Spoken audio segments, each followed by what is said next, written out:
तो आज के सेशन में ये डिस्कशन का सेशन नंबर आज कितना होगा जी? Third number? नहीं, हाँ सर, डिस्कशन का आज सर सेकंड होगा डिस्कशन, क्वेश्चन जब से आप डील कर। हाँ। लेकिन इससे पहले भी एक क्वेश्चन हम लोगों ने सब डिस्कस किया, उसके बाद से हम लोगों ने माइक्रोबायोलॉजी का सेशन स्टार्ट किया। तो आज की क्लास में हम लोग माइक्रोबायोलॉजी का कर रहे हैं। किस ईयर का? 2023। तो इसमें आपको समझना है कि क्या क्वेश्चन है। ये कुछ क्वेश्चन से देख ही रहे हो आप। यहाँ पे क्वेश्चन नंबर 66 क्या कह रहा है? 66, मंकी पॉक्स वायरस, जैसे चिकन पॉक्स वायरस होता है उसी तरीके से monkey pox virus, px virus, जो कि किसमें डिजीज कॉज कर रहा है? Pox like disease in monkey. तो जनरली वायरस जो होते हैं जो एनिमल में कॉज करते हैं डिजीज, वो generally double standard DNA virus double होते हैं। Stranded DNA. आपको जब वायरस पढ़ा रहा था तो मैंने जूफेजी बताया था, फाइटोफेजी बताया था और बैक्टीरियोफेज बताया था। याद आया? Yes जूफेजी, sir. जूफेजिनी, फेजिनी शायद, यस, और फाइटोफेजिनी और बैक्टीरियोफेज। आपने ये और बोला इस, था कि प्लांट में बस सिंगल स्टैंडर्ड रहेंगे और जू में डबल और हाँ, सिंगल दोनों रहेंगे। हाँ, जनरली जू में सिंगल डबल स्टैंडर्ड डीएनए होता है, प्लांट में सिंगल स्टैंडर्ड आरएनए रहता है और बैक्टीरियोफेज में डबल स्टैंडर्ड सर्कुलर रहता है। ये बताया था, इसका मस्ट है, बाकी में वेरीज कर सकता है। तो double standard DNA virus quite common है। इसका स्पेसिफिक हो सकता है, कुछ एक्सेप्शन हो, ऐसा कोई जरूरी नहीं। कोरोना वायरस तो एचआईवी वायरस, तो यहाँ तो एक्सेप्शन है। तो ये डबल स्टैंडर्ड डीएनए स्ट्रैंड है वायरस ये। ठीक है, चलिए नेक्स्ट आ रहे हैं। Which of the following convert sulphate to hydrogen sulphide? Sulphate से हाइड्रोजन सल्फाइड कन्वर्ट करना है। तो बेग्योटा। नहीं नहीं, डी ये सल्फोरिया। ये एक्चुअली रिड्यूसिंग रिडक्शन है। तो रिडक्शन में जो बैक्टीरिया इन्वॉल्व होते हैं उनको हम लोग बोलते हैं डिसल्फोविब्रियो, ये वाला हाँ ये वाला। डिसल्फोविब्रियो। जहां पर तो बेगोटा क्या करता है? बेगोटा इसका उल्टा काम करता है। H two H S two to S sulphur. को एस में कन्वर्ट करेगा, H2, और ये मतलब ऑक्सीडेशन कराता है। ये तो फ्री ये, लिविंग है। हाँ, बेगोइटा। थियोबैसिलस क्या करता है? H2 या सल्फर है, अगर सल्फर है तो ये H प्लस O2 के साथ कंबाइन करके H2SO4 बनाता है। और ये भी कुछ H2S को ऑक्सीडाइज करके H एंड S बनाएगा। तो यहाँ पर सिर्फ एक ही मॉलिक्यूल है जो रिड्यूसिंग है, ये रिड्यूसिंग बैक्टीरिया होते हैं। और रिड्यूसिंग बैक्टीरिया जो होते हैं वो क्या होंगे? एरोबिक की एनएरोबिक? वो होते हैं एनएरोबिक। और बाकी सब बैक्टीरिया किस तरह के हैं? एरोबिक, ऑक्सीडाइज कराएंगे वो। नेक्स्ट आ रहे हैं। Which of the following statement about bacterial flagella is correct? ये तो पढ़ाया हुआ है। बैक्टीरिया फ्लैजेला जो होते हैं, बैक्टीरियल फ्लैजेला एक तो फ्लैजिलिन प्रोटीन से बने होते हैं, ये मैंने पढ़ाया था जब मोडेरा पढ़ा रहा था। और इसमें बेसल बॉडी होता है, बेसल बॉडी। तीन पार्ट बने होते हैं, बेसल बॉडी, हुक हो। और और तीसरा फिलामेंट। अ, अ, ठीक है, ये बेसल बॉडी से ही सबसे, जैसे ये बैक्टीरिया है तो इसके बेसल बॉडीज यहाँ लगे रहेंगे और इस बेसल बॉडी से एक हुक निकलेगा और इस हुक से आगे की तरफ में फिलामेंट निकले रहेंगे और फिलामेंट सबसे लॉन्गेस्ट रहता है, लॉन्गेस्ट पार्ट। तो बेसल बॉडी से ओरिजिनेट होगा। तो यहाँ पर इसका आंसर होगा flagella originate from basal body, ये वाला। कंजुगेशन में पार्टिसिपेट नहीं करते, adjacent fibril with regular pattern नहीं होता, ये बेसिकली यूकैरियोट्स के कैरेक्टरिस्टिक्स फीचर है। ठीक है, नेक्स्ट आ रहे हैं। Microbial plastics are made from? तो माइक्रोबियल प्लास्टिक नेचुरल प्रोडक्ट होता है, जैसे सेलुलोज, माइक्रोबियल प्लास्टिक मतलब माइक्रोब से बने हुए हैं, तो उनके माइक्रोब्स के जो सेल वॉल होते हैं, तो वो पेप्टाइडोग्लाइकेन यानी ग्लाइकोजेन से, ग्लाइकेन कार्बोहाइड्रेट से बने होते हैं, प्रोटीन से बने होते हैं। तो ये जो अच्छा। DHA। नेचुरल, हाँ ये जो नेचुरल प्रोडक्ट है, नेचुरल प्रोडक्ट जो कि आज के दिन में अल्टरनेटिव मान रहे, इसके ऊपर तो बहुत सारा काम चल रहा है।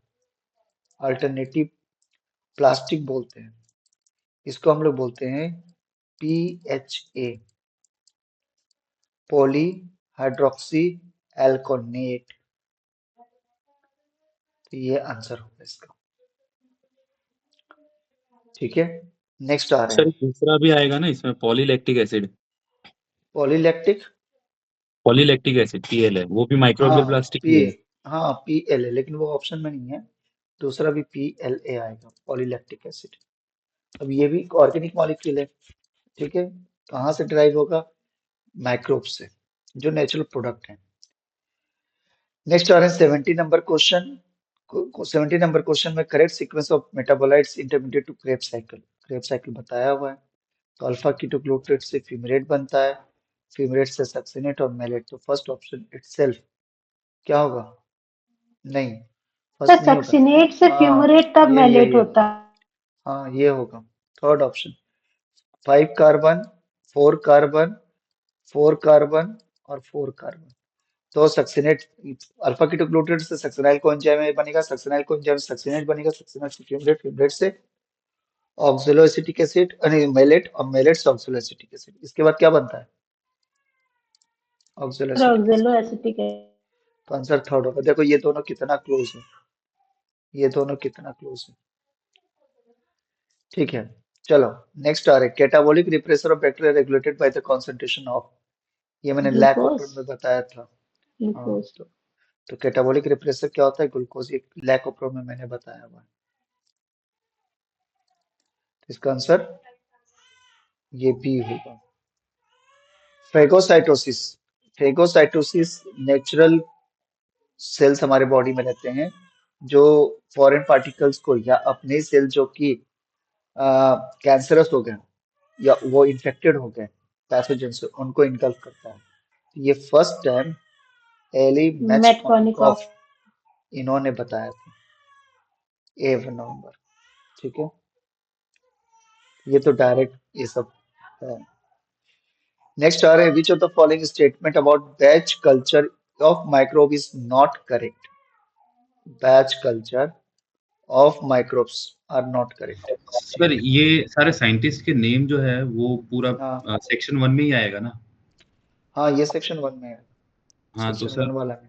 उसका कुछ नोट्स वोट्स कुछ हो तो, क्योंकि ये ठीक सारे है, तो। हाँ नोट्स, नहीं इसके नोट्स में भेज देता हूँ, कल भेजता हूँ मैं। हाँ सर। ठीक है, इसके नोट्स में भेजता हूँ। चलो यहाँ पे करेक्ट ऑर्डर पूछ रहा है। करेक्ट ऑर्डर क्या? नहीं करेक्ट ऑर्डर नहीं, नॉट करेक्ट पूछ रहा है। हाँ not correct about batch culture. तो बैच कल्चर, अच्छा मैंने बताया था बैच कल्चर, और ये एक बैच कल्चर में क्या होता है? कंटिन्यूअस, एक बैच कल्चर होता है, एक कंटिन्यूअस कल्चर होता है। बैच कल्चर का मतलब क्या है कि हम लोग टेस्ट ट्यूब के अंदर में वो एक्सपेरिमेंट कर रहे हैं, है ना। और एक होता है फर्मेंटर जो कि कंटिन्यूअस चलता रहेगा। तो टेस्ट ट्यूब के अंदर में कुछ ऐसा आता है ना, ये बताया था। लैग फेज, लॉग फेज और स्टेशनरी फेज। तो ये चीज होती है। तो अब इसी को देखते हैं। Cell from stationary phase will show longer lag phase when inoculated in fresh medium compared to those collected from exponential phase। ऐसा कोई जोरी नहीं है। ये सेल अगर हम लोग स्टेशनरी फेज से लेंगे तो उनमें क्या लॉग फेज ज्यादा होगा compare to inoculate in the fresh growth medium compare to those from exponential? बताओ जी क्या होगा? ये करेक्ट है कि इनकरेक्ट है? ये स्टेटमेंट करेक्ट है। को मतलब समझा इसका? इस वाले बैक्टीरिया को, यहाँ के बैक्टीरिया और यहाँ के बैक्टीरिया को अगर फ्रेश मीडियम में लेंगे तो कौन जल्दी मल्टीप्लाई करेगा? बताओ। इसको लिया। ये लैग फेज कह रहा है, जीरो फेज नहीं, हाँ 1 वाली कह रहा है ये। हाँ हाँ, तो पूरा क्वेश्चन पढ़ो क्या कह रहा है ऑप्शन। स्टेशनरी फेज वाले शो करेंगे longer lag phase. Lag phase का मतलब क्या, ये वाला लैग फेज में क्या होता है, it will not going to one divide. वाला। हाँ, तो उसके कैरेक्टरिस्टिक्स पकड़ने हैं। ये डिवाइड नहीं करेगा, तो कौन सा वाला सेल डिवाइड नहीं करेगा, थर्ड वाला फेज से लेंगे सेल या सेकंड वाला फेज से लेंगे तो डिवाइड नहीं करेगा। थर्ड वाला सर। थर्ड वाले से डिवाइड जल्दी नहीं करेगा क्योंकि स्ट्रेस कंडीशन में है। सेकंड वाला तो हेल्दी कंडीशन में है, सारी चीजें बनी हुई हैं उसके पास, तो वो फटाफट डिवाइड करेगा। तो लैग फेज किस में ज्यादा होगा, लैग इसमें ज्यादा होगा कंपेयर टू इसमें। तो ऑप्शन अब पढ़ लो कि स्टेशनरी फेज में लॉन्गर लैग फेज होता है, बिल्कुल सही है। जब फ्रेश मीडियम में ऐड करेंगे कंपेयर टू एक्सपोनेंशियल फेज, ये तो ऑप्शन करेक्ट है। नॉट बताना है मुझे। Death phase of the culture is often exponential is in nature, ये क्या सही स्टेटमेंट है कि गलत है। कांस्टेंट ऑन द होगा ना डेथ, सर। डेथ फेज कौन सा होगा जी, तो कांस्टेंट होगा ना स्टेशनरी हो जाएगा जहाँ पे वो ये कांस्टेंट डिवाइड फर्स्ट, कर। रहेगा। ये सेकंड, ये थर्ड, ये और फोर्थ। फोर्थ वाला होगा ये डेथ वाला। तो डेथ वाला तो ये एक्सपोनेंशियल हो रहा है, बिल्कुल सही है, नीचे की तरफ जा रहा है। अरे नेगेटिव सिर्फ हो रहा है, लेकिन जैसे ये ऊपर जा रहा है वैसे ही ये नीचे आ रहा है, तो ये बिल्कुल सही स्टेटमेंट है। हाँ, नेगेटिव होगा इसका। Death phase of culture is often exponential in nature, exponential का मतलब क्या, फास्टर रेट। उसमें कौन सा वाला फॉर्मूला लगाएंगे जी, N T is equal to N not into e to the power R T, बताया था ना। तो ये वाला थर्ड ऑप्शन करेक्ट है, समझा। फोर्थ आते हैं, सॉरी थर्ड सेकंड ना। वाला पॉइंट नहीं समझ में आया सर। एक्सपोनेंशियल का मतलब क्या होता है, उसे रैपिड इंक्रीज करना। हाँ रैपिड इंक्रीज करना। तो अगर पॉजिटिव डायरेक्शन में जा रहे हैं तो रैपिड इंक्रीज होगा, और अगर मैं इसको नीचे की तरफ लेकर आऊंगा तो रैपिड डिक्रीज होगा। एक्सपोनेंशियल दोनों डायरेक्शन में जा सकता है, तो ये सिर्फ उसका साइन चेंज होगा। आर की वैल्यू माइनस में प्लस कर दें तो ये पॉजिटिव शो कर रहा है, नेगेटिव कर दें तो नेगेटिव डाउनफॉल शो कर रहा है। तो ये करेक्ट स्टेटमेंट है, समझ में आ रहा है। नेक्स्ट वन आ रहे हैं, stationary phase is the cryptic growth phase. Cryptic का मतलब क्या होता है जी, डेथ के बाद वाला। क्रिप्टिक का मतलब क्या होता है, गूगल में करके देखो। क्रिप्टिक का मतलब होता है हिडन डेथ होता है। डेथ फेज हिडन के बाद वाला। अनएक्सप्लेन, हाँ डेथ फेज डेथ के फेज, बाद वाला फेज जो होता है क्रिप्टिक ग्रोथ फेज होता है अच्छा क्रिप्टिक। डेथ फेज के बाद कौन सा फेज होगा जी, सर। एक्चुअली सर ये ग्रोथ फेज के अंदर 5 फेज होंगे, पहला, दूसरा, तीसरा, चौथा, जो डेथ होता है। पांचवा जो होगा हाँ ना, हाँ। वो क्रिप्टिक ग्रोथ फेज होगा। क्रिप्टिक का मतलब होता है, क्रिप्टिक का मतलब क्या होता है, जो कि जिसको एक्सप्लेन ना कर सके हम लोग, एक्चुअली में वहां क्या हो रहा है। क्रिप्टिक का मतलब होता है हिडन, हाँ, समथिंग मतलब इज जो हिडन। डेथ डेथ फेज है, डेथ फेज के अंदर जो हाँ मर गए हैं, उनका यूज करने के बाद जो होगा, अ, उनका उनका जो डेथ हो गया है ना, वो सेल के ऊपर फीड करने के ठीक है, बाद वो। हाँ ठीक है, बहुत अच्छे। तो सेल डेथ वाले स्टेज को बोलेंगे तो stationary phase is actually cryptic growth phase, ये क्या yes it statement is. Correct है, इट इज। हाँ क्योंकि वहां पर क्या हो रहा है, बहुत सारी चीजें हिडन हो रही है। हम लोग कुछ कहते हैं कि हाँ, जैसे डेथ हो रहा है, डेथ हो रहा है, हाँ death is equal to divide होता है, ये तो बताया हुआ है। दूसरी चीज कि यहाँ पर हम लोगों ने रीजन इसका बोला था कि क्यों कांस्टेंट हो जाता है ग्रोथ रेट, क्योंकि यहाँ डेथ होना शुरू हो रहा है, और डेथ होने का रीजन मैंने बताया था कि नो स्पेस होगा, न्यूट्रिएंट एब्सेंट हो जाएगा, है ना, न्यूट्रिएंट एब्सेंट हो जाएगा, टॉक्सिक मटेरियल का एक्युमुलेशन हो जाएगा, तो ये सब चीजें हो जाएंगी। और भी बहुत सारी चीजें होती है जो एक्सप्लेन नहीं कर सकते हैं, ये तो कुछ बता सकते हैं। तो यहाँ पर ये ऑप्शन भी करेक्ट होगा। लास्ट वाला, the rate of generation of new cell during exponential phase is constant. नहीं, कांस्टेंट कैसे, कांस्टेंट तो किसमें है, स्टेशनरी में। कांस्टेंट होगा तो इंक्रीज कैसे करेगा, तो ये वाला तो श्योर शॉर्ट गलत है। तो आंसर क्या हो जाएगा, डी ऑप्शन, क्योंकि पूछना पूछता क्या रहा है, और वो भी इज पूछ रहा है, यानी सिंगल होगा। नॉट। तो नॉट पूछ रहा था, फोर्थ ऑप्शन करेक्ट होगा। क्लियर हुआ? हाँ। सर एक बार और देख लेंगे ऑप्शंस, तो वैसे ये लास्ट वाला क्लियर हो गया है, ये वाला जो भी आपने जो हाँ। क्वेश्चन करा वो क्लियर है। हाँ तो बस लास्ट वाला क्लियर हो गया, तो फिर उसके बाद में समझ में आ गया कि भाई ये सबसे अप्रोप्रिएट आंसर है उसका। ठीक है। अब आ रहे हैं हम लोग, match the test of in group first and it application with group to.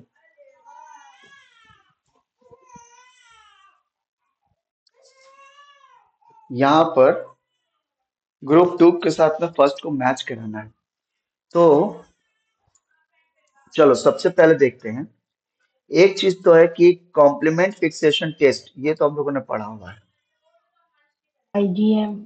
IgM. ठीक है। और इसके बेसिस पर अगर इसको सबसे पहले देखें तो यहाँ पर एस का फर्स्ट, ये श्योर शॉट है कि ये ऑप्शन या ये ऑप्शन में से एक होगा, ये नहीं होगा और ये नहीं होगा। ठीक है। अब एम्बोइडल मूवमेंट या एम्बोसाइट, एम्बियोसाइट लाइसेट टेस्ट कैसे करते हैं? एम्बियोसाइट कौन शो करता है? मैक्रो। एम्बोइडल मूवमेंट कौन शो करता है? मैक्रोफाज। और मैक्रोफाज जनरली किसको इनगल्फ करेगा? टॉक्सिन्स को। तो इसका ये टेस्ट हम लोग करते हैं। एंडोटॉक्सिन। हाँ, एंडोटॉक्सिन डिटेक्शन। और ऑक्ले मेल फल्थ्रोपी फेलिक्स रिकेट्सी का है क्या सर? मेल फल्थ्रोपी फेलिक्स। टेस्ट। हाँ, ये जो है ये हम लोग करते हैं एंटीजन एंटीबॉडी डिटेक्शन। तो कोई भी दो टेस्ट अगर आपको याद है तो आप उसको इजीली कर सकते हो। तो क्यू का कौन सा होगा? Third one. क्यू का थर्ड यहाँ भी है और यहाँ भी है। तो एक और आपको जानना ही पड़ेगा, ऑक्ले फल्थ्रोपी टेस्ट कर सकते हो, या फिर एक विल फेलिक्स रिएक्शन टेस्ट होता है रिकेट्सियल इन्फेक्शन रिकेट्सी के को। लिए। हाँ। तो ये अगर कर सकते हो, कोई नहीं तो तुक्केबाजी कर सकते हो, उसमें रिस्क लेना पड़ेगा, लेकिन अगर मैं तो वो नहीं सजेस्ट करूंगा, वो तभी सजेस्ट करूंगा कि जबकि आपको कॉन्फिडेंस हो तभी करो। तो इसका आंसर यहाँ पर होगा कौन सा? मैच कर लो, आर का पी का टू, पी का टू, तो यही आंसर होगा। ठीक है। यूनिट 8 हाँ। यूनिट 8 है ना इसका, हाँ यूनिट 8 में disease and pathogen. Disease and pathogen में। हाँ। चलो यहाँ देखो ये वाला। ठीक है, जो जो बन रहा है श्योर शॉट पहले उसको एकदम लगा लेना एग्जाम में। Which one of the following is not correct about antibiotic resistant mechanism in the microbes? ठीक है, नॉट पूछ रहा है। तो यहाँ पर देखो, mycoplasma is naturally resistant to penicillin due to presence of R plasmid। पहला स्टेटमेंट ही गलत है। आपको माइकोप्लाज्मा पढ़ाया है जहाँ पे जोकर और प्लांट किंगडम, ये तो खैर 11th में एनसीईआरटी में भी है। माइकोप्लाज्मा जो है ये सेल वॉल नहीं होते इनके पास, ये है बैक्टीरिया, प्रोकैरियोट्स हैं। सर आपने बताया था कि वो अंदर एनगल्फ करके डिवाइड करने का काम करते हैं। एनगल्फ करके डिवाइड करने का। नहीं, बैक्टीरिया है और अगर बैक्टीरिया को हमने दो पार्ट्स में करना है तो फिर वो अंदर की तरफ इन्वेजिनेट कर जाते हैं। वो मीजोसोम्स था। देखो प्रोकैरियोट्स में देखना, मैंने बताया है माइकोप्लाज्मा। अच्छा, यहाँ पर प्रोकैरियोट्स को दो पार्ट में पहले तो डिवाइड किया, यू बैक्टीरिया याद है, और आर्की बैक्टीरिया, आर्किया। हाँ है ना? याद है। याद है। अब ई बैक्टीरिया में मैंने फिर बताया था कि ई बैक्टीरिया में होता है ब्लू ग्रीन एल्गी, और दूसरा हाँ, होता है माइकोप्लाज्मा। माइकोप्लाज्मा याद आ तो गया। माइकोप्लाज्मा के बारे में एक चीज याद रखना है, और मैंने बताया भी था कि इसके सेल वॉल एब्सेंट होते, सेल वॉल लेस ऑर्गेनिज्म। ये पूछता भी है कि सबसे छोटा ऑर्गेनिज्म कौन सा है, और ये एनसीईआरटी का, इसलिए मैंने बोला भी बहुत बार है कि 11 12 का एनसीईआरटी एकदम अच्छे से पढ़ जाएगी। उससे अगर पढ़ जाएंगे तो आपके गेट के बहुत सारे क्वेश्चन, ये तो पूरा गेट का उसी से है, ये वहां पर तीन चार क्वेश्चन आ गया है वहां से, अभी दिखाऊंगा। तो ये माइकोप्लाज्मा को वहीं से, माइकोप्लाज्मा सेल वॉल लेस होता है, अब सेल वॉल लेस होगा तो क्या पेनिसिलिन काम करेगा? आंसर है नहीं। क्यों नहीं करेगा? क्योंकि पेनिसिलिन तो सेल वॉल पे काम करता है, ये ब्रेक डाउन करता है या इनिबिट करता है सेल वॉल फॉर्मेशन, है ना? तो जिसमें सेल वॉल रहेगा ही नहीं उसमें थोड़े काम करेगा। A option. जैसे पेनिसिलिन काम नहीं करेगा यूकैरियोटिक या फिर एनिमल सेल पर, एनिमल सेल पे काम नहीं करता, एनिमल सेल में सेल वॉल रहता ही नहीं है, सेल मेम्ब्रेन। उस पे कौन काम करेगा? अगर आपको माइकोप्लाज्मा को मारना है तो आपको टेट्रासाइक्लिन यूज करना होगा। टेट्रासाइक्लिन क्या करता है? प्रोटीन का इनिबिटर है। स्ट्रेप्टोमाइसिन यूज करना होगा, क्लोरोएम्फेनिकोल यूज करना होगा। ये these are the antibiotic which inhibit ये प्रोटीन सिंथेसिस। तो पहला ऑप्शन ही गलत है। तो अब आगे जाने की ज्यादा जरूरत नहीं, बाकी सारे ऑप्शन करेक्ट होंगे। ये, हाँ, ये करेक्ट है। ग्राम नेगेटिव बैक्टीरिया में सेल वॉल पर ये इम्परमेबल होता है, क्योंकि सेल वॉल के बाहर की तरफ एक ग्राम नेगेटिव में क्या रहता है? कैप्सूल रहता है। अच्छा, कैप्सूल रहता था जो एंटीबायोटिक हाँ, रेजिस्टेंस। तो बस समझ गए। तो सबका आंसर वही, बस वो ऑप्शन एक होगा पहला वाला जो नॉट होगा। चलो नेक्स्ट आ जाओ 76। A suspension of photosynthetic green algae was illuminated in presence of C14 CO2 for few seconds. First metabolite in Calvin cycle radio labeled will be, ये भी एनसीईआरटी फोटोसिंथेसिस का है 11th क्लास। जो पहला प्रोडक्ट बनता है वो भी मैंने बताया कि CO2, कैल्विन साइकिल तो पढ़ाया भी है। वो 1,3 फॉस्फोग्लिसरॉल। थ्री तो ये फॉस्फेट 5 कार्बन और 1 कार्बन का हाँ, 3 ग्लिसरॉल। फॉस्फोग्लिसरिक ट्राइग्लिसरॉल्डिहाइड, एसिड है। फॉस्फोग्लिसरॉल्डिहाइड। अरे नहीं यार, 3 फॉस्फोग्लिसरिक एसिड बनेगा, ग्लिसरॉल्डिहाइड क्यों बन जाएगा? कुछ भी। 3 फॉस्फोग्लिसरिक एसिड बनेगा, 3 PGA, उसके दो मॉलिक्यूल बनेंगे। पहला रिएक्शन को हम लोग बोलते थे कार्बोक्सिलेशन, कार्बोक्सिलेशन। और इसके नीचे लिखते थे रूबिस्को। और इसकी कौन सी प्रॉपर्टी को देख रहे हैं? तो कार्बोक्सिलेज, कार्बोक्सिलेज प्रॉपर्टी। तो आंसर इसका होगा 3 फॉस्फोग्लिसरेट। ये आंसर, ये 3 फॉस्फोग्लिसरिक एसिड लिखिए या आयनिक फॉर्म 3 फॉस्फोग्लिसरेट लिखिए, तो क्यों रेडियो लेबल वहां पर जाएगा। ठीक है, कैल्विन साइकिल का first stable product C3 cycle इसलिए बोलते भी हैं। चलो नेक्स्ट आ जाओ 77। Determine the correctness of assertion and reason. Okay, assertion और रीजन का देख लो। Endospore can survive heat that would rapidly kill vegetative cell of same species। बिल्कुल सही आंसर ऑप्शन, मतलब यह assertion।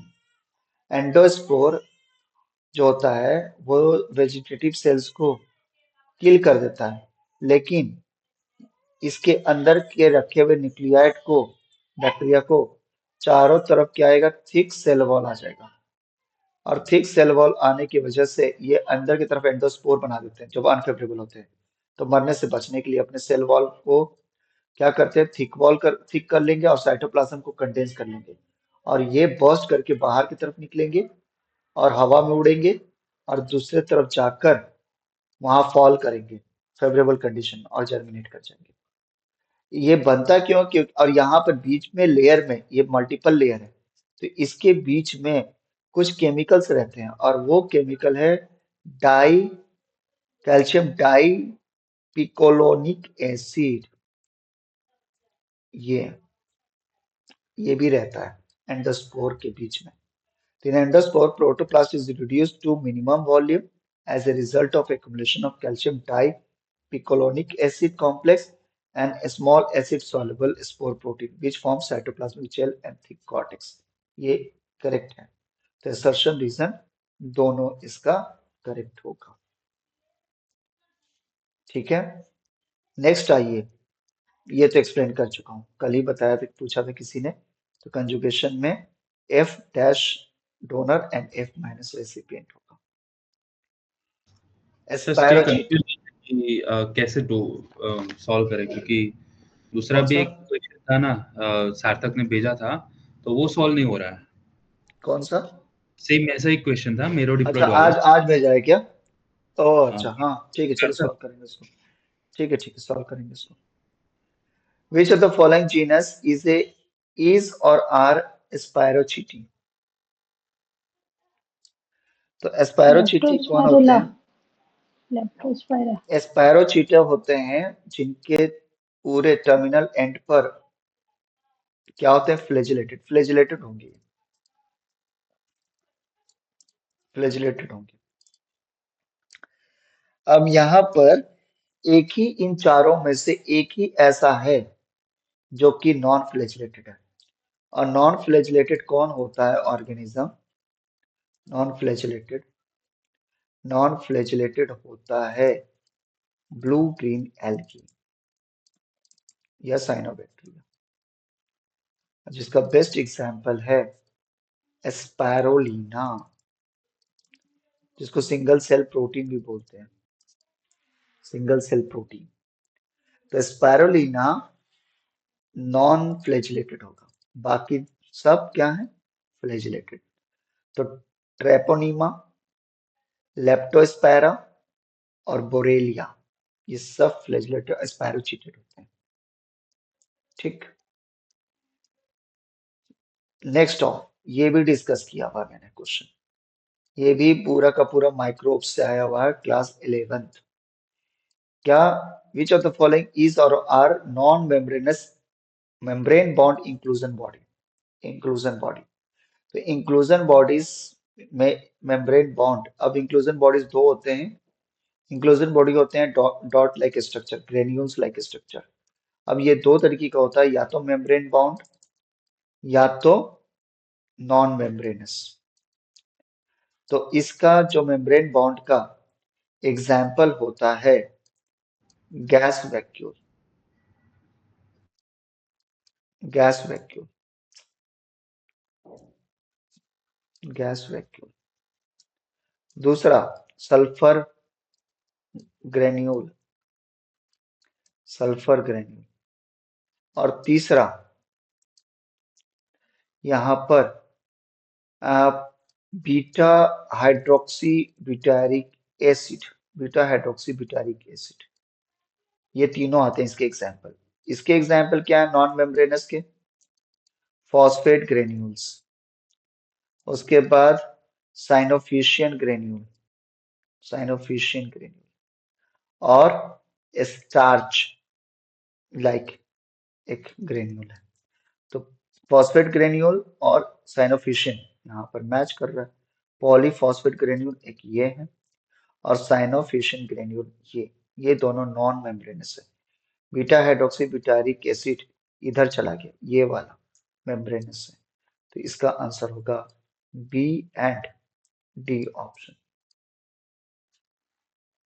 B and D option. ये कहाँ होती है सर? साइनोफाइसिन तो न्यूरॉन में है, तो नहीं नहीं नहीं, पॉलीफॉस साइनोफिशियन, साइनोफाइसिन जो ग्रेन्यूल्स हैं ये dotted like structure cytoplasm of bacteria में प्रेजेंट होता है और वो सोर्स ऑफ एनर्जी या अपने बायोन्सी को मेंटेन करने के लिए अपने अंदर रखते हैं। आपके पास अगर आकाश का मॉड्यूल होगा तो 11th क्लास के cell the unit of life में चले जाइएगा। हाँ, cell the unit of life, और उसमें इंक्लूजन बॉडीज एक टॉपिक होगा पढ़ना, वहां पर दिया हुआ प्रोकैरियोट्स के केस में, यूकैरियोट्स नहीं, प्रोकैरियोट्स। तो वहां पर दिया हुआ है ये सब पूरे के पूरे। हाँ है, ट्रूमेंस में है। ट्रूमेंस है ना, तो बस अब ट्रूमेंस भी बहुत अच्छे, ट्रूमेंस अगर पढ़ ले तो इतना कॉन्सेप्ट उसमें, इतना सारे ये डिटेल है कि उसमें से भी सारे क्वेश्चंस हो जाएंगे। वो तो बहुत ज्यादा दिया हुआ है ट्रूमेंस में। चलो ठीक है, तो 81 नंबर क्वेश्चन आते हैं। स्ट्रेप्टोमाइसिन, स्ट्रेप्टोमाइसिन स्पीसीज से क्या क्या बनता है? तो यहाँ पर बनता है एक तो टेट्रासाइक्लिन, अभी थोड़ी देर पहले ही बताया, ठीक है। और इससे दूसरा एक प्रोडक्ट बनता है निन निनएस्टैटिन। तो निनएस्टैटिन, टेट्रासाइक्लिन तो श्योर बनता है, एक बार मैं स्ट्रेप्टोमाइसिन निनएस्टैटिन या इसमें कंफ्यूज हूं मैं, drive from which organism, yes सही है, स्ट्रेप्टोमाइसिन सही है, यही है। इन स्टैटिन एंड टेट्रासाइक्लिन। तो ये दोनों इससे किससे बनते हैं? स्ट्रेप्टोमाइसिन स्पीसीज से। ये बहुत ही प्रोमिनेंट स्पीसीज है जो कि एंटीबायोटिक का प्रोडक्शन करता है। चलो सेकेंडरी एंटीबॉडी से question, antigen antibody interaction immunology से। Which of the following statement about primary and secondary adaptive immunity response to antigen is or are correct? चलो देखते हैं। IgM antibody appear first in response to initial ठीक exposure है of the ये। antigen। ये तो correct है, हाँ सबसे पहले बनता है। Majority of the antibody produced in response to the second exposure of same antigen IgM। नहीं, ये नहीं है। सेकेंड रिस्पॉन्स में IgG बनता है। तो second exposure of same antigen stimulate production of memory cells. हाँ, ये करेक्ट है, हाँ सही है। मेमोरी सेल्स बनते हैं। ठीक है, क्योंकि तभी तो वो अपने अंदर मेमोराइज कर लेते हैं कि सेकेंड टाइम जब इंफेक्शन हो जाए सेम पैथोजन का, तो वो क्विकली क्या बना देते हैं? एंटीबॉडीज, और फास्ट एलिमिनेशन करते हैं। प्राइमरी एंटीबॉडी रिस्पॉन्स है शॉर्टर लेग फेस, कोई जोड़ी नहीं है। गलत। शॉर्टर नहीं होगा, जबकि बल्कि लॉन्ग होगी। क्योंकि फर्स्ट टाइम एक्सपोज हो रहा है तो टाइम टेकिंग प्रोसेस होगा। सेकेंड में होता है लैग फेस शॉर्ट, समझ पा रहे हो ना? छोटा होता है। हाँ, ये तुरंत स्पाइक करेगा सेकेंड में। फर्स्ट टाइम में तो उसको ज्यादा टाइम लगेगा। फर्स्ट टाइम में तो ग्राफ कुछ ऐसा चलेगा, फिर ऐसा होगा, कुछ टाइम के बाद में एक्टिवेट होते हैं। तो ये भी गलत है। तो आंसर यहाँ पर हो जाएगा सी एंड ए। चलो सर स्पॉन्टेनियस। हाँ बोलो। प्राइमरी एक्सपोजर के बाद भी मेमोरी सेल बनाएगा ना वो? प्राइमरी सेल्स के बाद में मेमोरी सेल्स बनते हैं, लेकिन उनका परसेंटेज बहुत कम रहता है। बूस्टर डोज हम लोग क्यों देते हैं? किसी का वैक्सीनेशन का सिर्फ एक बार नहीं होता, कम से कम मिनिमम तो 2 बार देना पड़ता है। वो इसलिए कि फर्स्ट टाइम के बाद में अगर आपको चैलेंज फिर नहीं कराया गया तो जो मेमोरी सेल्स रहेंगे ना, वो डिस्ट्रॉय हो जाते हैं बहुत जल्दी, क्योंकि आपका बॉडी एक्टिवेट हो जाएगा और उसको एलिमिनेट कर देगा। लेकिन अगर सेकेंड टाइम में बूस्टर डोज दे तब वो याद कर लेता है, तो मेमोरी सेल्स के नंबर काफी ज्यादा इनहेंस हो जाएंगे। तो मेमोराइजेशन करना है तो बूस्टर डोज चाहिए। अब बूस्टर डोज का मतलब कि सेकेंडरी टर्सरी क्वाटरनरी डोज। ठीक है, तो सेकेंड थर्ड एक्सपोजर इंपॉर्टेंट है। ओके जितना सर। ज्यादा एक्सपोजर कराते जाओगे मेमोरी सेल्स के नंबर उतना फास्ट। ये जस्ट रिवीजन टाइप का है, जितना टॉपिक जल्दी रिवाइज करोगे उतना ज्यादा अच्छे से याद रहेगा, वही चीज है। चलो नेक्स्ट आओ, spontaneous and induced mutation is distinguished by. तो ये इस म्यूटेशन डिस्टिंग्विश करने का, स्पॉन्टेनियस और इंड्यूस क्या है? स्पॉन्टेनियस जो नेचर में प्रेजेंट है, और इंड्यूस क्या, जो कराया जाता है। प्लेटिंग, तो हाँ, रेप्लिका इंड्यूस, प्लेटिंग। हाँ इसके तो आंसर रेप्लिका हाँ प्लेटिंग होंगे और फ्लक्चुएशन टेस्ट भी होगा, ये दोनों होंगे। क्योंकि फ्लक्चुएशन का स्पॉन्टेनियस। देखो यहाँ पर ये थ्योरी तो फेल है, ये थ्योरी एक्सेप्टेड है। दो थ्योरी था कि म्यूटेशन, या तो लोग बोलते हैं ना कि एंटीबायोटिक के प्रेजेंस में बैक्टीरिया ने के अंदर म्यूटेशन हो गया, ये गलत स्टेटमेंट है। ये इवोल्यूशन को अगर डिटेल में पढ़ोगे ना, तो ये इवोल्यूशन, ये लेमार्किज्म थ्योरी है कि अगर किसी चीज का एक्सपोजर होने पर वो हो जाता है, ये गलत है, ये इंड्यूस्ड हिट है। लाइक इंड्यूस्ड म्यूटेशन है, इसी को कहते हैं कि अगर मैं, जैसे कोई नॉर्मल बैक्टीरिया है, ये नॉर्मल बैक्टीरिया है, अब मैंने इस नॉर्मल बैक्टीरिया में, ये क्या है, ये सेंसिटिव है पहले, और जब मैंने एंटीबायोटिक को रखा इसके साथ में, तो इसके बहुत सारे पॉपुलेशन को मार दिया, लेकिन कुछ एक आध पॉपुलेशन क्या हो गए? रेजिस्टेंट हो गए, रेजिस्टेंट हो गए। तो ये इंड्यूस है। तो ये इंड्यूस म्यूटेशन ये कहता है। स्पॉन्टेनियस म्यूटेशन क्या कहता है कि पहले से ही पॉपुलेशन में सेंसिटिव भी है, रेजिस्टेंट भी है, सेंसिटिव भी है, लेकिन रेजिस्टेंट के नंबर बहुत कम है, इसलिए वो दिखता नहीं है। वो दिखता तब है जब एंटीबायोटिक आता है और एंटीबायोटिक सबको मार देता है, तो अब आपको दिखने लगेगा ये। तो लगेगा कि ये बन गया, ये बन नहीं गया, ये नेचर में पहले से था। क्लियर है? ये कॉन्सेप्ट है डार्विन का। Spontaneous mutation is Darwin's concept, ठीक है। और ये इंड्यूस म्यूटेशन जो बोलते हैं ना, जिराफ के साइज, नेक का साइज छोटा था पहले, फिर धीरे धीरे वेजिटेशन कम हो गए, पत्ते नीचे वाले खत्म हो गए, पत्ते अब सिर्फ ऊपर के स्टेम में था, ब्रांचेस में थे, तो उन्होंने अपना नेक को एक्सटेंड करना लगा, तो आज जिराफ का नेक इतना बड़ा है। ये इंड्यूस्ड वाला है कि कंडीशन ऐसा हुआ तो उसने अपने अंदर चेंजेस लाकर ऐसा कर दिया। डार्विन का कॉन्सेप्ट ये है कि पहले से वो पॉपुलेशन में थे, हाँ उनका नंबर कम था। क्लियर हुआ? तो इंड्यूस थ्योरी, इंड्यूस म्यूटेशन खत्म हो गया है, स्पॉन्टेनियस है, तो ये इसको टेस्ट करने के लिए क्या करेंगे? फ्लक्चुएशन।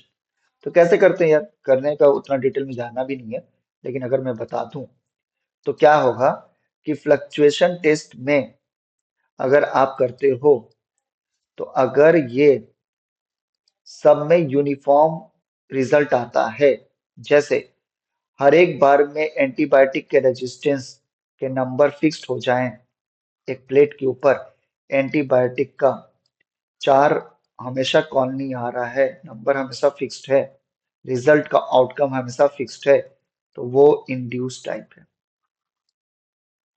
लेकिन अगर रिजल्ट वेरी कर रहा है, वेरी कर रहा है, कभी 1, कभी कुछ 2, कभी 4, कभी कुछ भी नहीं, और कभी 1, तो इस तरह का रिजल्ट जब आते हैं, वेरिएशन आता है, फ्लक्चुएशन होता है, तो इसको हम लोग क्या बोलते हैं कि ये स्पॉन्टेनियस हो रहा है।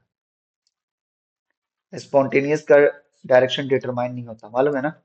स्पॉन्टेनियस रिएक्शन रैंडम होते हैं, तो रिजल्ट भी रैंडम आएगा। क्लियर हुआ? And that's why we called mutation is a random process, spontaneous process. तो इसको दोनों तरीके से कर सकते हैं, ए एंड बी। चलो नेक्स्ट आ रहे हैं 84। ये तो बहुत इजी क्वेश्चन है यार, ये तो हो जाना चाहिए, हो जाएगा। क्या है exponential growth? It will take, ये हो जाएगा जी, तुम लोग से सॉल्व हो जाएगा। G is equal to T by N करके। क्या करके? T is equal to, G is equal to आपने बोला था ना ग्रोथ टाइम वाला, जो जनरेशन टाइम वाला, टी बाई एन करके। T by G 3.3 log हाँ n by naught. ठीक। कौन सा एक चीज फिर से रिकॉल करो, मैं रिकॉल नहीं कर पा रहा हूँ। T by G Tn time total time by generation time is equal to 3.3 log of nt by n naught. हाँ कर सकते हो, तो क्या आएगा? रिजल्ट आ गया ना, कर सकते हो, मालूम नहीं, वो भी लगा सकते हो, लेकिन मैं 40 तो, हाँ 40 45 to 46 वहाँ पे भी आए मिनट्स आएगा. चलो मैं तो उससे नहीं करता हूँ, चलो देखते हैं क्या बोल रहा है। एक्सपोनेंशियल ग्रोथ है यार, 6 आवर में इतना पॉपुलेशन हुआ, कितना, इतना से इतना हो गया। जनरेशन टाइम बोल रहा है, तो वो वाला क्यों लगाने की जरूरत है? लगा सकते हो सकता है उससे भी आ जाए। मैं तो ये लगाऊंगा, मेरे को तो इसी यही फॉर्मूला सबसे इजी लगता है। N T is equal to N not into two power N. N not की वैल्यू कितनी है? कितनी है जी? इससे सॉल्व किए हो क्या, कि उसी से आ रहा है? हो सकता है उसी से आ रहा हो। सर हाँ नहीं तो यहाँ देखते पे हैं, वहाँ गलत से लिखा आगे है। इजी आता है. इंटू 6। उससे इजी होता है। मुझे ठीक है, तो उससे इजी हो रहा है तो उसे, ठीक है, जिससे भी हो रहा है सॉल्व। 6 आवर है तो 6 इंटू 60 कर दो, मिनट में पूछ रहा है। उसका जनरेशन टाइम पूछ रहा है ना, जीटी, जनरेशन टाइम निकाल दो, निकल जाएगा। क्या थोड़ा टफ होगा? इधर से इधर 2 होगा, ये नीचे जाएगा तो 200 हो गया। हाँ यहाँ पे थोड़ा टफ हो जाएगा जी। कैसे हो जाएगा क्या? क्योंकि ये 2 का प्रॉपर में नहीं आ रहा पावर में, इधर 32 32 रहता तो सही होता। समझ में आ रहा है? दो दोनों 4 14 8 9 16 32 64 64 128, 128 का 2 से मल्टीप्लाई करोगे तो 128 को 2 से मल्टीप्लाई करोगे तो ये आएगा 200, 256, 48। नहीं 256, लेकिन यहाँ 200 है। समझ पा रहे हो? ये सर उसी 256 से रहेगा तब लगाइए। तब मैं क्या करूंगा, तब क्या करूंगा, कुछ नहीं, लॉग ले लेता हूँ दोनों तरफ। जब इस तरह का प्रॉब्लम है तो क्या कर लूंगा, लॉग ले लूंगा। Log 200, log 2, to the power 360 divide by GT। अब देखो देखो बहुत इजी हो जाएगा यार, इसका भी कोई नहीं, बहुत इजी। इसको ऐसे लिख सकते हैं, बिल्कुल लिख सकते हैं। तो अब इसको कैसे एक्सपेंशन एक्सपेंशन करेंगे?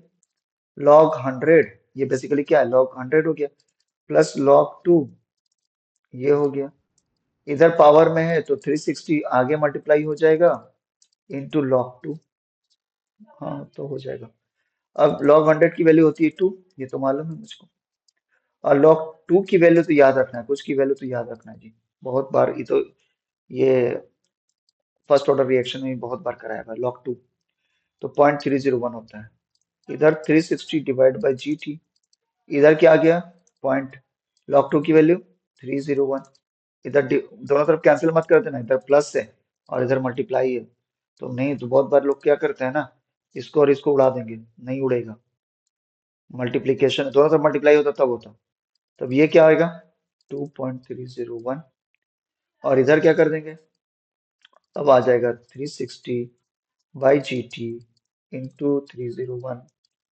तो ये GT is equal to 360.301 divide by 2.301।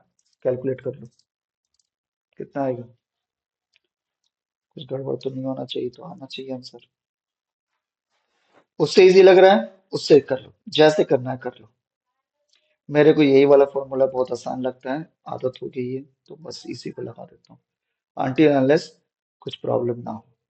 2 point, उसके बाद क्या है 2.301 आ रहा है 47। 47.0। तुमने उससे लगाया 3.3 से लगाया सार्थक?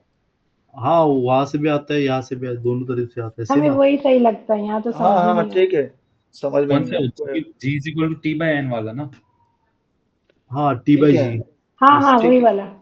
लगा लो वो भी लगा लो, कोई लगा लो। चलो तो अब आ जाओ, कितना कॉन्फिडेंटली कर सकते हैं जो पढ़ा है। 84 एकदम पढ़ा हुआ है, एक, दो, दो, ठीक है। चलो इसको छोड़ो, ये पढ़ा हुआ है, तीन, तीन, उसके बाद ये चलो, ये पढ़ा हुआ है, चार, उसके बाद ये भी पढ़ा हुआ है, पांच, ये अरे यार क्या, पांच, उसके बाद कौन सा, ये छः, और कौन सा पढ़ा हुआ है, सात, सात, और चलो इसमें थोड़ा सा रिस्क लेना, ये भी पढ़ा, ये सात, भी हो जाएगा। ये सात, आठ, उसके बाद ये भी नौ, ये 10, ये वाला 11,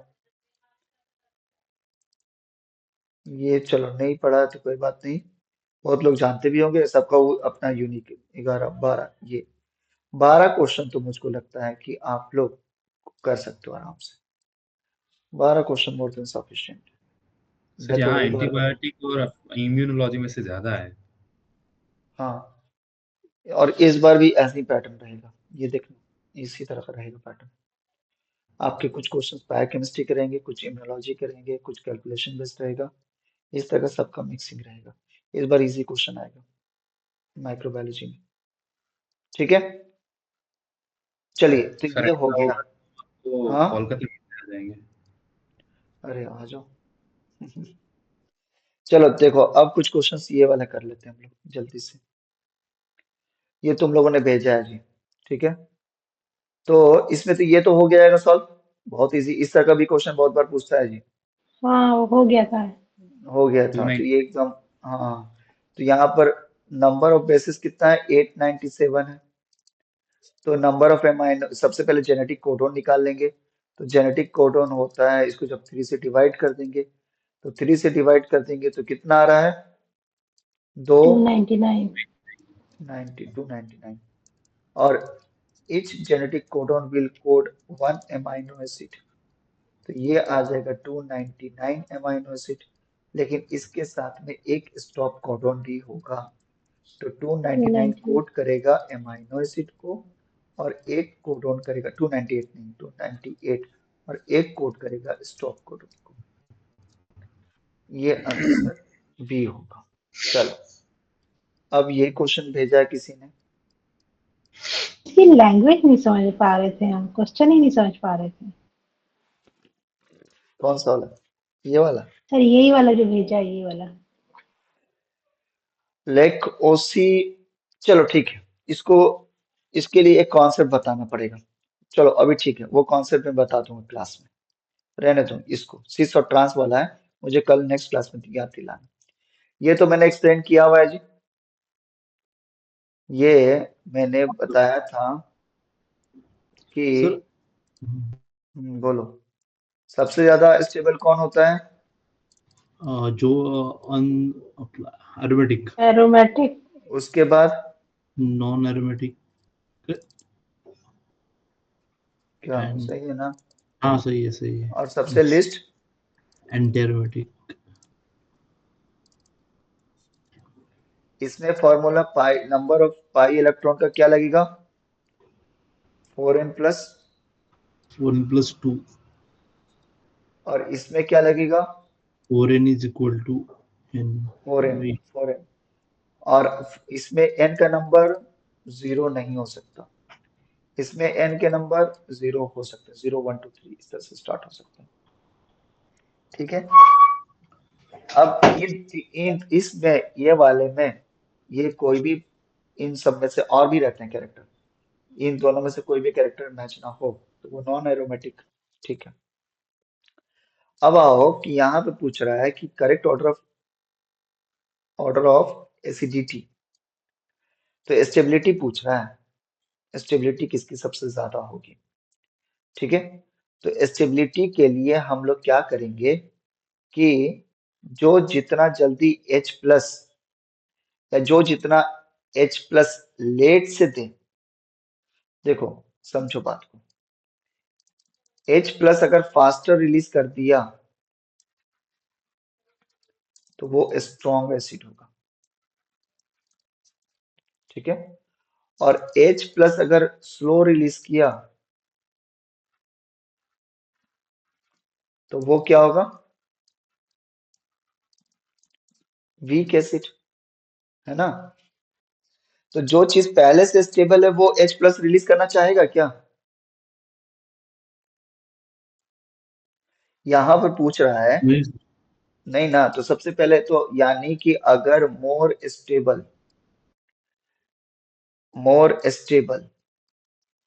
वो क्या होगा? वीक एसिड होगा।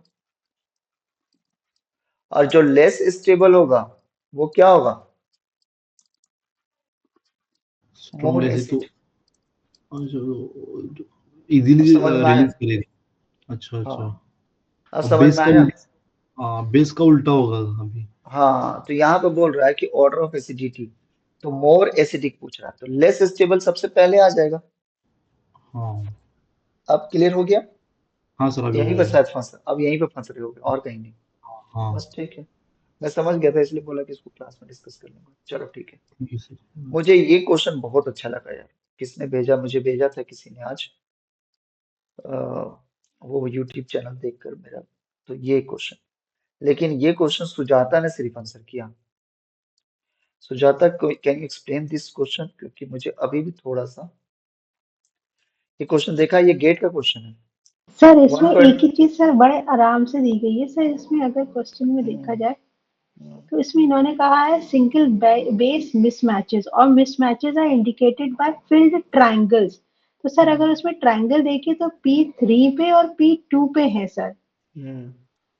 और सर नहीं अगर क्या है, हम लोग P1 क्या है? P1 क्या सर है? P1, ये सर ये भी हमारे प्राइमर्स है सर। अच्छा ठीक है, हाँ लेकिन तो हमारे फिर ये जो P2 और P3 है सर, इसमें मिसमैच शो कर रहा है। अगर आप थोड़ा उससे भी देखिए सर, फिल्ड ट्रायंगल्स है।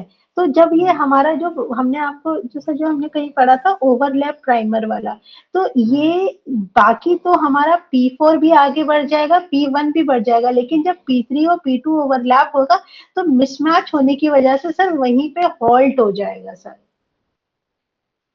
हॉल्ट हो जाएगा, ठीक है। हाँ जी तो हॉल्ट हो जाएगा, क्या हॉल्ट होगा? Replication, sir, right? हाँ सर, हॉल्ट होने के बाद यहीं पे हमें पता चलेगा कि जब ये हॉल्ट हो रहा है तो इस दो जगह पे हमारा म्यूटेशन हो रहा है और बाकी चीजें हमारे नहीं नॉर्मल। नहीं, उन्होंने एक पूछा है मिनट, मैं समझना क्या चाहता हूँ कि हॉल्ट का मतलब क्या? हॉल्ट का मतलब डीएनए रेप्लिकेशन की सर, बात कर रहे हैं ना? हाँ सर, डीएनए रेप्लिकेशन, क्योंकि प्राइमर्स हमारे उसी में यूज हो रहे हैं सर।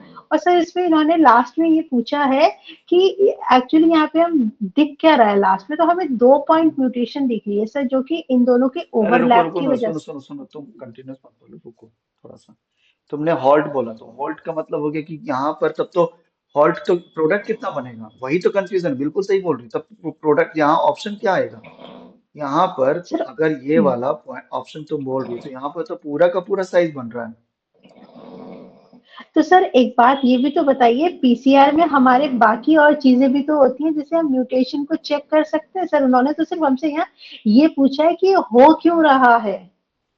अरे यार, तुम समझ ही नहीं रहे हो, ये कोई एक्सप्लेनेशन का तरीका थोड़े हुआ यार। मैं ये पूछ रहा हूँ क्वेश्चन, जब समझा, जबरदस्ती वाला नहीं। मैं ये कह रहा हूँ, मैं समझना चाह रहा हूँ कि एक्चुअली यहाँ हो क्या रहा है। क्वेश्चन बहुत अच्छा है, इतना लंबा है, तो मैं तो कहूंगा यार इस तरह क्वेश्चन आए तो अवॉइड कीजिए। अवॉइड इसलिए कीजिए क्योंकि यहाँ पर आपको अच्छा कॉन्सेप्ट अगर मालूम है तभी सॉल्व होगा, क्योंकि इतना ज्यादा टाइम दे देंगे, क्वेश्चन इक्वल 2 मार्क्स का होगा। मैक्सिमम कितना मार्क्स का होता है जी गेट का? 2 मार्क्स का, है ना? तो उसके लिए इतना टाइम दे रहे हैं, कब देंगे? जब पूरा सॉल्व कर लेंगे, टाइम बच गया। चलो अब सॉल्व करते हैं ये सर क्वेश्चन। हमें ओवरलैप का जो पता था उसके बेसिस पे हमने करा था बस। हाँ, तो मैं चाहता हूँ कि ये बहुत अच्छा ओवरलैप तो हो रहा है, लेकिन उसका एग्जैक्टली कैसे हो रहा है ये बहुत ही लंबा चौड़ा प्रोसेस है। आपको कहीं से मालूम अगर क्लियर है तब इसको करना है, अदरवाइज नहीं करना है। तो बाकी लोगों को समझा जी क्वेश्चन? बाकी लोगों को? हाँ, सर मुझे नहीं समझा कुछ। क्वेश्चन पढ़ा? आप पढ़ा सर, कुछ भी नहीं समझा। सुनो क्वेश्चन क्या कह रहा है। डुप्लीकेट ही मुझे रहेगा। अब ये बहुत अच्छा क्वेश्चन लगा इसलिए, और ये रिसर्च बेस्ड क्वेश्चन है यार, इसीलिए जिनका एक्सपेरिमेंटल आपको नहीं है, कर पीसीआर नहीं रन किया है, पीसीआर काम नहीं किया है, उसको कर पाना मुश्किल है। नहीं तो फिर वैसे ही आंसर आएगा कि ये हॉल्ट हो जाएगा, तो वो ऐसे हो जाएगा। सुनिए, कुछ नहीं, ये चीज है। और आप फिर समझेंगे भी, अगर कहीं एक्सप्लेनेशन किया भी है ना तब भी नहीं समझ पाएंगे। समझिए अभी कैसे कह रहा हूँ। यहाँ पे ये कह रहा है कि ये पूरा का पूरा एक सीक्वेंस दिया हुआ है डीएनए का, और ये 5 प्राइम है, ये 3 प्राइम है, ये 3 प्राइम है, ये 5 प्राइम है, ठीक है। और यहाँ पर 4 जगह प्राइमर लगाया हुआ है, ठीक है। 4 जगह प्राइमर लगाया हुआ है। एक P1 यहाँ पर है, अगर मैं रॉन्ग नहीं हूं तो इसका डायग्राम बिल्कुल सही है। P1 और P4 यहाँ पर, ये 1 पॉइंट है और ये 1200 है, 1200 से स्टार्ट हो रहा है। इस पर कोई भी चेंजेस नहीं है। उसके बाद इंटरनल 2 प्राइमर लगाए हुए हैं, P2 और P3, P2 और P3, P2 और P3। और P2 और P3 पर क्या कराया हुआ है? एक चेंजेस कराया हुआ है, पॉइंट म्यूटेशन। पॉइंट म्यूटेशन पढ़ाया है, जैसे सिकल सेल एनीमिया में था, याद आया? हाँ सी, सर। जैसे जी ए सर। टी अच्छा, जी है। अरे रुक हॉल्ट का जाओ, अभी अभी मतलब। अभी रुक जाओ, रुक जाओ, रुक जाओ, अब छोड़ दो, अभी छोड़ दो, अभी समझो। यहाँ पर इसको इस जगह पे कुछ चेंजेस करते हैं, जैसे ए जी सही है, यहाँ पर ए ले आया, तो ये सिंगल पॉइंट म्यूटेशन हो गया। समझा? तो यहाँ पर ये कौन चेंजेस है, समझ में आ रहा है ना? ये एक चेंजेस कराया, ये वाला चेंजेस है, ये प्राइमर के अंदर डिजाइन कर दिया है, ठीक है। तो अब क्या करेंगे, 2 टीम में कर रहे हैं। तो पहला क्या किया है, पहला, अच्छा इसका डायरेक्शन लिख देते हैं। इसका डायरेक्शन कैसे होगा? ये इधर जा रहा है, ये इधर जा रहा है, ये इधर जा रहा है, ये इधर जा रहा है। तो पहला टीम में क्या किया, टेम्पलेट पूरा का पूरा वही लिया, प्राइमर P1 और P3 ले लिया, प्राइमर P1 और P3, ये फर्स्ट और P3 ये वाला, ठीक है। तो जब इसको लिया, इसको मैं अब कर देता हूं क्या, थोड़ा अलग कलर से,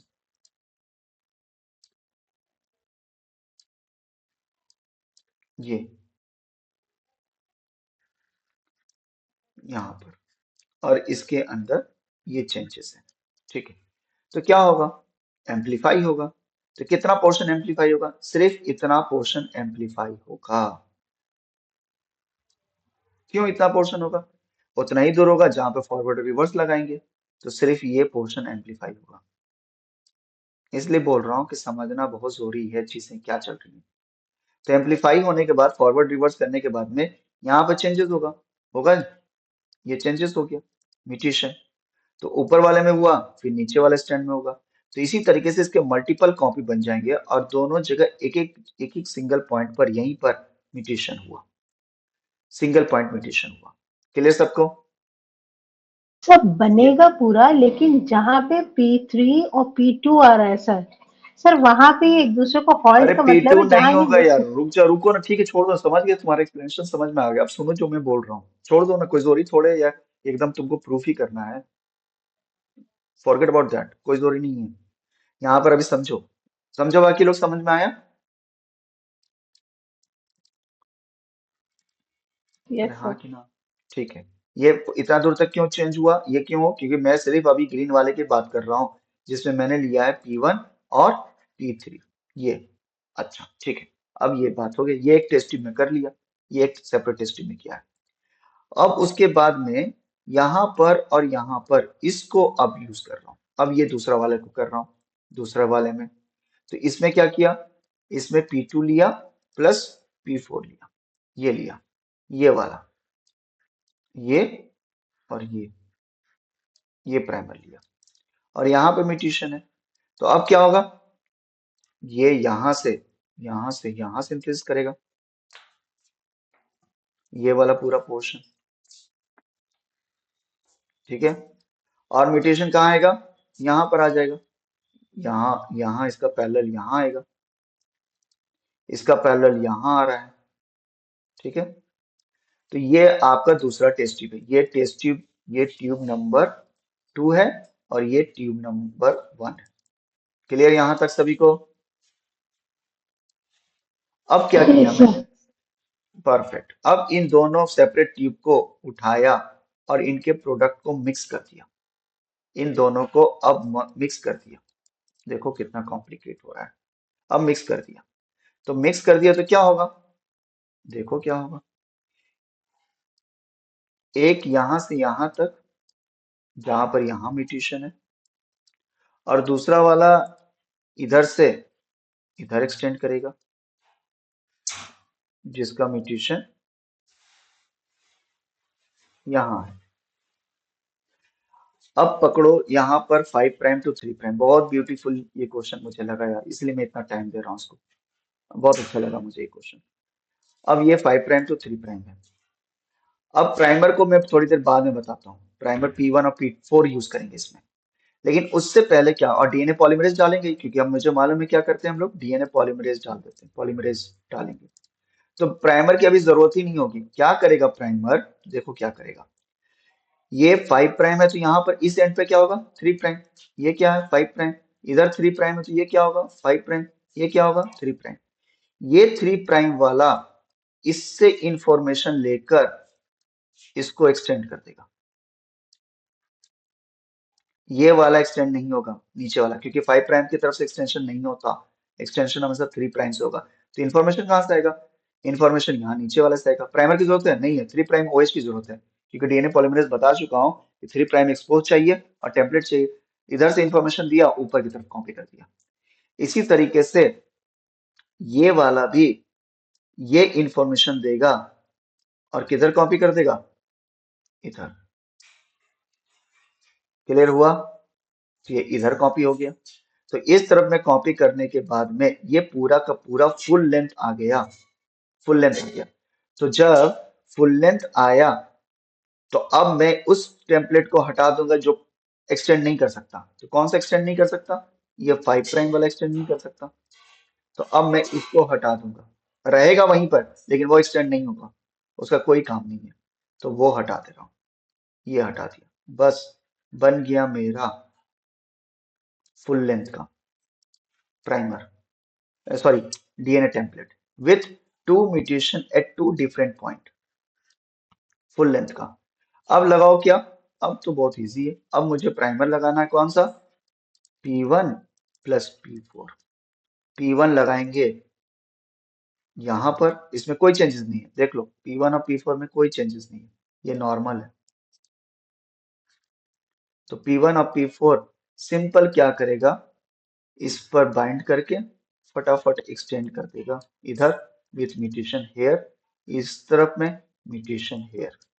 तो यहां पर क्या हो जाएंगे, पूरा का पूरा ये प्रोडक्ट आया फुल लेंथ कितना, 1.2 किलो बेस पेयर, पूरा का पूरा साइज, प्लस 2 जगह म्यूटेशन, एक यहाँ और एक यहाँ, और दोनों रहेगा, यहाँ पर भी रहेगा, यहाँ पर भी रहेगा, यहाँ पर भी रहेगा, यहाँ पर भी रहेगा, तो दोनों जगह विथ 2 म्यूटेशन, विथ 2 म्यूटेशन।